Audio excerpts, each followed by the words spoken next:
మొన్న ఒక 10 రోజుల క్రితం విశాఖపట్నం జ్ఞానాపురం నుంచి విజయనగరం పైడితలం గుడి వరకు సైకిల్ యాత్ర వేయడం జరిగిందండి. ఈ సైకిల్ యాత్ర తాలూకా ప్రధాన ఉద్దేశం ఏంటంటే ప్రజల్లోని పర్యావరణం పట్ల అవగాహన కల్పించడం కోసం సైకిల్ యాత్ర వేయడం జరిగిందండి. అంటే సైకిల్ పర్యావరణాన్ని రక్షించడంలో ఏ విధమైన పాత్ర పోషిస్తుంది అనేది ప్రజలకు తెలియజేయడం కోసం, అలాగే పర్యావరణం పట్ల ప్రజలను అప్రమత్తం చేయడం కోసం సైకిల్ యాత్ర వేయడం జరిగిందండి. మొత్తం జ్ఞానాపురం నుంచి విజయనగరంకి మొత్తం 60 కిలోమీటర్లు అండి. అలాగే మళ్ళీ విజయనగరం నుంచి మళ్ళీ జ్ఞానాపురం కూడా మళ్ళీ సైకిల్ మీద రావడం జరిగింది, హైవే రోడ్ మీద నుంచి. అయితే అది వీడియో తీయలేదండి. ఇక్కడ జ్ఞానాపురంకి వెళ్ళిన విజయనగరంకి వెళ్ళింది, వీడియో తీయడం జరిగింది. ఇదంతా మొత్తం అంతా జంగిల్లోనే ప్రయాణం చేయడం జరిగిందండి. ఇక్కడ జ్ఞానాపురం నుంచి గోపాలపట్నం పెట్రోల్ బంక్ నుంచి అలాగా మళ్ళీ అలా సింహాచలం వరకు సైకిల్ మీద వెళ్ళి అక్కడి నుంచి డబ్బంద రోడ్ని అంత జంగిల్ రూట్ అండి. అది ఇప్పుడంటే రోడ్ డెవలప్ చేసిన అప్పట్లో సింగిల్ రోడ్డు ఉండేది. ఆ రోడ్డు గుండా మేము ప్రయాణించడం జరిగిందండి. మన Kambalakonda reserve forest back side నుంచి అదంతా కూడా జంగిల్ రోడ్ అండి. అదంతా ఆ రోడ్డు గుండా ప్రయాణించడం జరిగిందండి. ఓకే, ప్రెసెంట్ ఇప్పుడైతే నా సైకిల్ యాత్ర ఏంటంటే కంచరపాలెం మీద నుంచి వెళ్తుందండి. ఐటీఐ జంక్షన్ దగ్గరికి వచ్చిందండి. మొత్తం ఈ ఐటీఐ జంక్షన్ మీదుగా సైకిల్ యాత్ర వెళ్తుందండి. అప్పుడు ప్రెసెంట్ మన నేవీ తాలూకా కోరలీ మీద అవుతుంది. అలాగే ఇక్కడ ఇండస్ట్రియల్ ఎస్టేట్ దగ్గరికి చేరుకోవడం జరిగిందండి నా తాలూకా సైకిల్ యాత్ర. ప్రెసెంట్ లక్ష్మీనరసింహ దగ్గర కూడా వచ్చింది సైకిల్ యాత్ర. అలాగే సైకిల్ యాత్ర ముందుకు సాగుతుంది. ఓకే అండి. అయితే మనందరం కూడా పర్యావరణం పట్ల చాలా జాగ్రత్తగా ఉండాలండి, తిరిగిలేదండి. రోజుకి ఎంతలో పెరిగిపోతుందండి. పచ్చదనాన్ని ఎంతగా మనం పరిరక్షిస్తామో మనకు అంతలా మనకి చల్లదనాన్ని ఇస్తాయండి చెట్లు. కానీ ఈరోజు చెట్లు తక్కువైపోవడం, ఎల్నినో ప్రభావం వల్ల కూడా ఎండలో విపరీతంగా కాస్తున్నాయండి. 40 డిగ్రీలకి 45 డిగ్రీలకి 50 డిగ్రీలు కూడా వెళ్ళిపోతాయేమో ముందుకి మనకి ప్రెజెంట్ క్లైమేట్. కాబట్టి ఏంటంటే మనం చెట్లను పెంచాలి. ప్రెజెంట్ ఎన్ఏడి జంక్షన్కి వచ్చిందండి. ఎన్ఏడి జంక్షన్ వైపు వెళ్తున్నాను నేను సైకిల్ తెచ్చుకొని. కాబట్టి ఏంటంటే మనం ఈ పచ్చదనాన్ని పరిరక్షించడంలో కూడా మనం చాలా జాగ్రత్తగా అప్రమత్తంగా ఉండాలండి. అందులో తిరిగి లేదండి. అలాగే ఈరోజు ప్లాస్టిక్ అనేది ఒక ప్రధాన సమస్యగా చెప్తున్నారండి. యాక్చువల్గా ప్లాస్టిక్ అనేది ప్రధాన సమస్య అంటే ఒక విధంగా చూసి ప్రధాన సమస్య, కానీ దాన్ని వాడాల్సిన రీతిలో మనం ప్లాస్టిక్ని వాడితే ప్రధాన సమస్య కాదండి. దానివల్ల ఏంటంటే ప్రకృతి మీద పరిరక్షించబడుతుందండి. ప్రకృతి తాలూకా సంపద అనేది పరిరక్షించబడుతుందని తిరిగిలేదండి. ఒక సపోజ్ మనం సింగిల్ యూజ్డ్ కవర్ తెచ్చామనుకోండి, దాన్ని ఒక 2-3 సార్లు వాడి మనం పారిస్తే దాని ఇబ్బంది ఏం లేదండి. వాడిని ప్రతి కవర్ కూడా పారిస్తామనుకోండి, దీనివల్ల అంటే ప్లాస్టిక్ పెరిగిపోయి ఈ పర్యావరణానికి పెనుముగ్గా అయ్యే ప్రమాదం ఉందండి. ఎందుకంటే ఈ తీసుకెళ్ళి నీటిలోకి వెళ్ళి గడ్డల్లోని సముద్రంలో పరిస్తే అందులో సముద్ర చేపలని, అలాగే తాబేళ్ళని, సముద్ర జీవులు ఉంటాయి. వాటిని తినడం, వాటిని మనం తినడం, వాటిని మన కడుపులోకి వెళ్ళడం, ఇటువంటి ప్రమాదాలు ఉన్నాయి. అలాగే ఈ ప్లాస్టిక్ భూమిలో కలడానికి చాలా టైం పడుతుంది. అంటే ఒక పొరలాగా అయ్యింది అనుకోండి, భూమి నిస్సారం అయిపోతాయి. కాబట్టి ఏంటంటే ప్లాస్టిక్ విషయం మనం అప్రమత్తంగా ఉండాలండి. ఒకసారి వాడిన కవర్ని 3-4 సార్లు ఎంతకాలం ఆ కవర్ క్వాలిటీ ఉంటుంది అప్పటి వరకు వాడండి, తిరిగిలేదు, ఇబ్బంది ఏమి లేదండి. ఇప్పుడు ప్రజెంట్ సైకిల్ యాత్ర ఏంటంటే సింహాచలం వైపుగా వెళ్తుందండి, తిరిగిలేదు. సింహాచలం వైపుగా వెళ్తుంది సైకిల్ యాత్ర, నో డౌట్ అలాగే వెళ్తుంది. అక్కడి నుంచి కాసేపట్లో దబ్బంత రూట్ వైపుకి కటింగ్ అవుతుందండి. ఓకే అండి. దాన్ని మనం ప్లాస్టిక్ కవర్ని 2-3 సార్లు మనం ఉపయోగించామనుకోండి, ఎలాంటి ఇబ్బంది ఉండదండి. ఇప్పుడు చాలామంది మేధావులు చెప్తాం ప్లాస్టిక్ కవర్ని ఆపేసి గుడ్డ లేదా నార సంచులను ఉపయోగించండి అని చెప్తున్నారు. లేదా కాగితం బ్యాగ్ను ఉపయోగించండి అని చెప్తున్నారండి. ఓకే, కాగితం బ్యాగ్ను ఉపయోగిస్తే అది ఓకే, పర్యావరణాన్ని పరిరక్షిస్తుంది కాదన్నాను. ఎందుకంటే తొందరగా భూమిలో కలిసిపోతుంది, పీకిపోతుంది. అది రీసైక్లింగ్ యూజ్ అయితే కాదండి. Plastic recycling use. Party microns cover వాడే అనుకోండి, అది రీసైక్లింగ్ మనం ఇంకోసారి ఉపయోగించవచ్చు. దాని వల్ల రీసైక్లింగ్ ఉపయోగించవచ్చు. లేదా అది మనం వదిలేసిన ముక్కల కింద అయిపోయి భూమిలో కలిసిపోతుంది, దాని ఇబ్బంది లేదు. ఇది గుడ్డ సంచులు చెప్తున్నారు చూసారండి మన మేధావులు అందరూ చెప్తున్నారు గుడ్డ అది కొంతవరకు ఓకే. కానీ గుడ్డ నార సంచులని దేని నుంచి తయారు చేస్తారు? కాగితం సంచులు ప్రకృతి సంపదతో తయారు చేస్తారండి. చెట్లు నరకడం లేదా కొన్ని జంతువులను చంపడం, ఇటువంటి వాటిని తయారు చేస్తారండి. సో వీటి ఉపయోగం బాగా ఎక్కువైంది అనుకోండి, ఏటవుతుందంటే ప్రకృతి సంపద మీద ఒత్తిడి పెరుగుతుందండి. ఒత్తిడి పెరగడం వల్ల ప్రకృతి సంపద మొత్తం తరిగిపోయి ఏంటంటే మొత్తం ఈ భూమండలం ఏదైతే అంతా మొత్తం నిస్సారం అయిపోతుంది.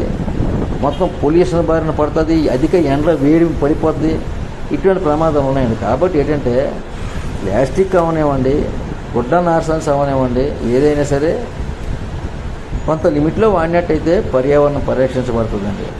ఇప్పుడు సొంటియం రూట్కి వెళ్తుందండి, డబ్బాన నుంచి వచ్చిందండి, సొంటియం రూట్ వైపుకి వెళ్తుంది సైకిల్ యాత్ర, ముందుకు సాగుతుంది. అలాగా కాసేపట్లో నీలకుండీల జంక్షన్కి వెళ్తుందండి. అక్కడి నుంచి ఏదో అది ఏంటంటే మనం వాడాల్సిన రీతిలో వాడినట్టయితే ఇబ్బంది ఏమి లేదండి. నన్ను అడిగితే యాక్చువల్గా అంటే ప్లాస్టిక్ కవర్ని జాగ్రత్తగా వాడినట్టయితే ఎటువంటి ప్రమాదం లేదండి. ఒక వాడిన ఒక కవర్ని ఇంకోసారి వాడండి, అంతేగాని పారియొద్దండి, దయచేసి పారి. అలాగే మనం ఈ బజార్కి వెళ్తానండి, చేపలు కొనడానికని మాంసం కొనడానికని వెళ్తానండి, దయచేసి అక్కడికి వెళ్ళేటప్పుడు ఏంటంటే మనం వాళ్ళు ఇచ్చి ముచ్చి కవర్ కారణం మన దగ్గర నుంచి ఒక స్టీల్ బాక్స్ పట్టుకెళ్ళాం అనుకోండి, సూపర్లాగా ఉంటుంది, అందులో వేసి తెచ్చేస్తాం. ఇంకా ఎటువంటి ఇబ్బంది లేదు. అలాగే మనం టిఫిన్కి వెళ్తాం, ఒక ఇంటికోరు మనం ఎలాగంటే వెళ్ళి టిఫిన్ క్యాటికి వెళ్ళేటప్పుడు ఇంట్లో నుంచి టిఫిన్ బాక్స్ పట్టుకెళ్ళి ఒక బాక్స్లోనేమో టిఫిన్ వేయించుకుంటేవారు, గ్లాసులో చట్నీ వేయించుకొని తెచ్చుకుంటేవారు ఇదివరకు. ఇప్పుడు ఆ పరిస్థితి లేదండి, లేకుండా మనం ఉత్తి చేతి రూపుకొని వెళ్తాం, కవర్లో పెట్టిస్తున్నారు. ఓకే, కవర్లో పెట్టించారు. ఆ కవర్ని మనం ఇంకోసారి ఉపయోగించామనుకోండి సూపర్లాగా ఉంటుందండి. ఇది పర్యావరణాన్ని పరిరక్షించబడుతుందండి. దీనికి అదేవిధంగా మనం ప్రతి చిన్నదాన్ని కూడా మనం మోటార్ సైకిల్ని వాడుతున్నాం, మోటార్ వాహనాలు వాడుతున్నాం. ఎక్కడికి వెళ్ళాలన్నా సరే మనం జస్ట్ ఒక కిలోమీటర్లైనా మోటార్ సైకిలే, ఇంటి పక్కన ఉన్న దుకాణానికి వెళ్ళాలన్నా మోటార్ సైకిలే. దయచేసి దీనివల్ల ఏంటవుతుందంటే భూమి మీద వాయు కాలుష్యం బాగా ఎక్కువైపోతుందండి, తిరిగి లేదండి. దీనివల్ల ఏంటంటే వాయు కాలుష్యం పెరిగి ఆ పొగ భూమిలో ఈ వాతావరణంలో కలిసిపోయింది, ఊపిరి పీల్చుకోవడానికి కూడా అవకాశం లేకుండా అయిపోయింది. కొన్ని బళ్ళు పొల్యూషన్ టెస్టింగ్ చేయట్లేదు, ఆ పొగ నుంచి దట్టంగా పొగ వస్తుంటుంది, అది మరి గాలిలో కలిసిపోతుంది, చాలా ప్రమాదం ఉండదు. ఇది ప్రజెంట్ పద్మనాభం దాటిందండి, పద్మనాభం దాటి అటువైపు అన్నీ ఇటుకలు పట్టిలండి, అది ఏరియా ఇటుకలు పట్టి పద్మనాభం వైపు వెళ్తుందండి సైకిల్ యాత్ర. మొత్తం అలాగే వెళ్తుంది సైకిల్ యాత్ర, మొత్తం పద్మనాభం వైపుగా వెళ్తుంది. కాసేపట్లో విజయనగరంకి చేరుకుంటుందండి, తిరిగి లేదు, పద్మనాభం వైపుకి వెళ్ళి విజయనగరంకి చేరుకుంటుందండి.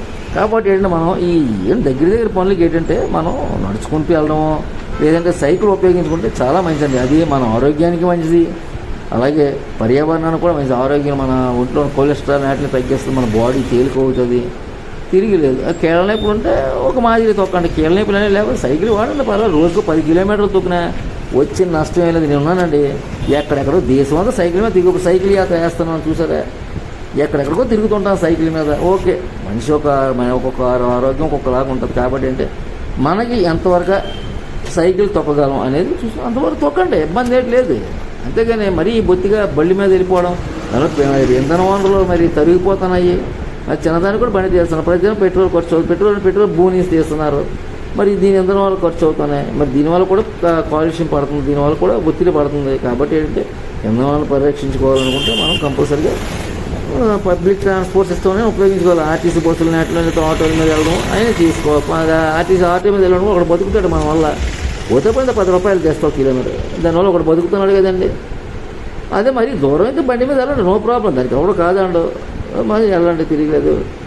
దీనివల్ల తిరిగిలేదు, దానివల్ల మంచిదండి. అలాగే మన ఇంటి దగ్గర చుట్టుపక్కల పర్యావరణ పరిరక్షించుకోవాలి, చెట్లు వేద్దాం, ఇంటి చుట్టుపక్కల చెట్లు వేసుకుంటే ఎంతో మంచిదండి, మన ఇంటికి కూడా చల్లదనాన్ని ఇస్తుంది, తిరిగి లేదండి. అలాగే మన దేశం పట్ల మనం అభిమానంతో ఉందాం, దేశభక్తిని పెంపొందించుకుందాం. అదే మన మాతృభాష మనం ఉపయోగించుకుందాం, మన మాతృభాషలో మాట్లాడదాం. ఇంగ్లీష్ ఉపయోగించండి కాదనండి, ఇంగ్లీష్లో మాట్లాడండి, అవసరమైన మాట్లాడండి. తర్వాత మిగతాది మన మాతృభాష, మన రాష్ట్ర భాష హిందీని గౌరవించండి, తిరిగి లేదండి. హిందీ అనేది మనం ప్రజెంట్ రాయ్పూర్ హైవే రోడ్ కాసి వెళ్తున్నామండి, విశాఖపట్నం రాయ్పూర్ హైవే రోడ్ అండి, హైవే రోడ్ కాసి ఖానా కింద నుంచి వెళ్తున్నాం. మనం ఇటు పక్క నుంచి అలాగే వెళ్తే మనం మళ్ళీ కొత్త వాళ్ళకి వెళ్ళిపోతామండి, అటు పక్క నుంచి అలాగే వెళ్తే విశాఖపట్నం హైవేకి వెళ్తామండి. ఈ కింద నుంచి వెళ్ళినట్టయితే మనం విజయనగరంకి వెళ్తామండి, తిరిగి లేదు. అలాగే రాష్ట్ర భాష హిందీని గౌరవించండి, హిందీలో మాట్లాడడానికి ప్రయత్నించండి. హిందీలో ఎంతలా మాట్లాడితే మన జాతీయ ఐక్యత మనం అంతగా సాధించినట్టు అండి, తిరిగి లేదండి. మన రాష్ట్రంలో ఉండేటప్పుడు తెలుగులో మాట్లాడండి, మన రాష్ట్ర బోర్డర్ దాటిన తర్వాత హిందీలో మాట్లాడిన ప్రయత్నం, హిందీ నేర్చుకోండి, తిరిగి మనం నేర్చుకుంటే మంచిదండి. హిందీ అనేది నేర్చుకుంటే మన దేశంలో జాతీయ ఐక్యత అనేది సాధ్యం అవుతుందండి, తిరిగి లేదు. ఒకప్పుడు ఏంటంటే దూరదర్శన్లో అన్ని రకాల ప్రసారాలు వచ్చేవారు, ప్రతి ఒక్కరు హిందీ భాష అబ్బిది, అందరూ హిందీ.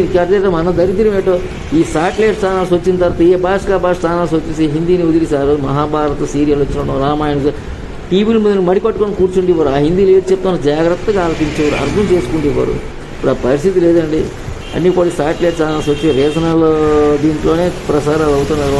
హిందీని నెగ్లెక్ట్ చేయడం జరుగుతుంది. మనం హిందీ నేర్చుకుందాం, హిందీ రాష్ట్ర భాష అండి, నేర్చుకొని మన జాతీయ ఐక్యతను సాధిద్దామని తెలియదు. ఇవాళ విజయనగరం బ్రిడ్జ్ మీదకి వెళ్తున్నానండి. అలా మన విజయనగరం ఇటు పక్కకి వెళ్తేనేమో విజయనగరం సైడ్ నుంచి అలాగే హైవే రోడ్ కనెక్టింగ్ అయిపోద్దండి. ఈ పక్క నుంచి అలాగైతే ఆ రోడ్ నుంచి ఇప్పుడు నేనంటే ఇటు పక్క తీసుకున్నానండి. ఇలా తీసుకెళ్ళినట్టయితే మనం విజయనగరం మెయిన్ సెంటర్కి వెళ్తాం. మొత్తం కాంప్లెక్స్ కాసి అది విజయనగరం బస్ కాంప్లెక్స్ కాసి వెళ్తాం. అలా తిరణంగల్ గంట స్తంభం కాసి వెళ్తాం. ఎంఆర్ కాలేజ్ కాసి వెళ్తాం. అలాగే 3 లాంతర్ల మార్కెట్ దగ్గరికి కూడా వెళ్తామండి. అలా తిరణంగి వెళ్ళినట్టయితే తిరిగిలేదు. విజయనగరం బాగా డెవలప్ అయిపోయింది. విజయనగరం కూడా కార్పొరేషన్ ఒక విజయనగరం అనేది ఎలాగైనా ఉంది. విశాఖపట్నం జిల్లాలో ఒక అంతర్భాగం 79 వరకు 79 తర్వాత విజయనగరాన్ని సపరేట్ జిల్లాని చేయడం మొదలెట్టారని చేశారండి. అచంటా పార్క్ దగ్గరికి వచ్చారండి. అచంటా పార్క్ ఇప్పుడు ఈ ఏరియా అంటే ఒక 5 సంవత్సరాల కింద చూస్తే దెబ్బలా ఉండేదండి. పని పాట లేని వాళ్ళు అందరూ అక్కడ కూర్చొని సిగరెట్లు కాల్చడం అలాంటివి ఏం చేసేవారు అప్పట్లో. ఈ మన జగన్ వచ్చాకంటే కరోనా టైంలో లాక్డౌన్ అయిన తర్వాత దీని ఒక మంచి పార్క్ కింద తయారు చేసి చూసారా పార్క్ ఎంత బాగుందో తిరిగి లేదండి. చాలా నీట్గా ఉందండి పార్క్. ఎంతోమంది స్కూల్ కాలేజీ అమ్మాయిలు అబ్బాయిలు అలాగే ప్రజలు అందరూ కూడా ఇక్కడ పార్కులో పోయి సేద తీరుతుంటారండి. అలా చల్లగా ఉంటుంది పార్కులోని. అందరూ సగం కూర్చొని కాసేపు అలా ఉంటారు. నేను కూడా విజయనగరం ఎప్పుడైనా సరే పార్కులోనే కూర్చుంటాను. విజయనగరం ఎప్పుడు పడితే అప్పుడు సైకిల్ మీద వెళ్తూ ఉంటానండి నేను యాక్చువల్గా. కానీ ఎందుకో నాకు ఈసారి ఏంటంటే సైకిల్ మీద యాత్రని వీడియో చేయాలనిపించి నేను చేస్తానండి. అది అంతే తప్ప విజయనగరం ఎప్పుడు పడితే అప్పుడు నేను సైకిల్ మీద వెళ్తూ ఉంటాను, సైకిల్ మీద వస్తూ ఉంటాను. ఎందుకు ఈసారి నాకు అలా చేయాలనిపించింది, వీడియో చేయాలనిపించింది, నేను చేయడం జరిగిందండి ఆ వీడియోని. ఈ అచంటా పార్కు చూసారు చెట్లు అంత పచ్చగా ఉన్నదండి అచంటా పార్క్ అంతా కూడా.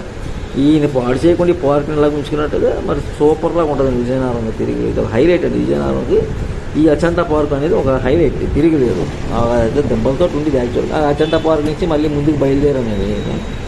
అలా గంట స్తంభం కాసి వెళ్తాను. ఎస్సీసీ సినిమా హాల్ వైపుగా వెళ్తున్నాను నేను.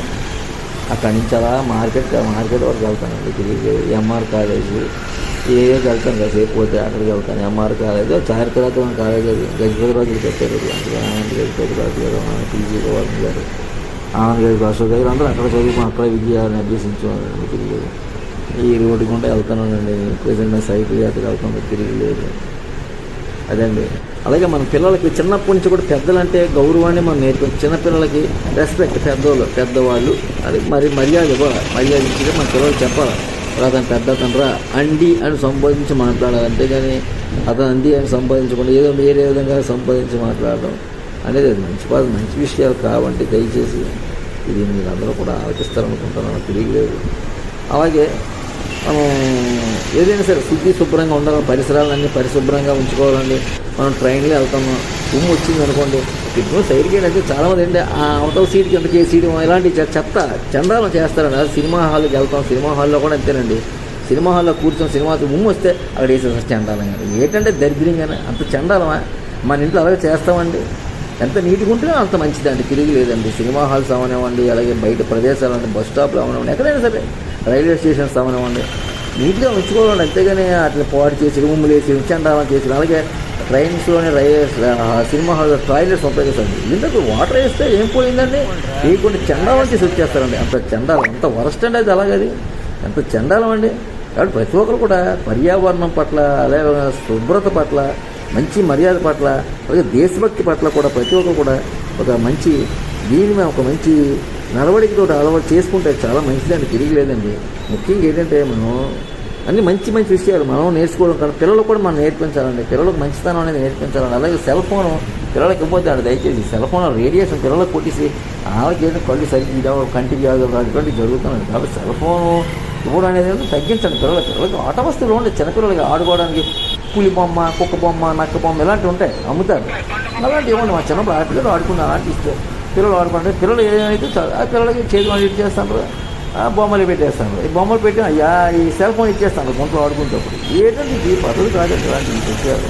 కాబట్టి ఏంటి మనం అన్నీ కూడా పిల్లలకి అంతా కూడా మనం మంచిగా ఉన్నాం, పిల్లలు కూడా మంచి అలవాటు నేర్పిద్దాం.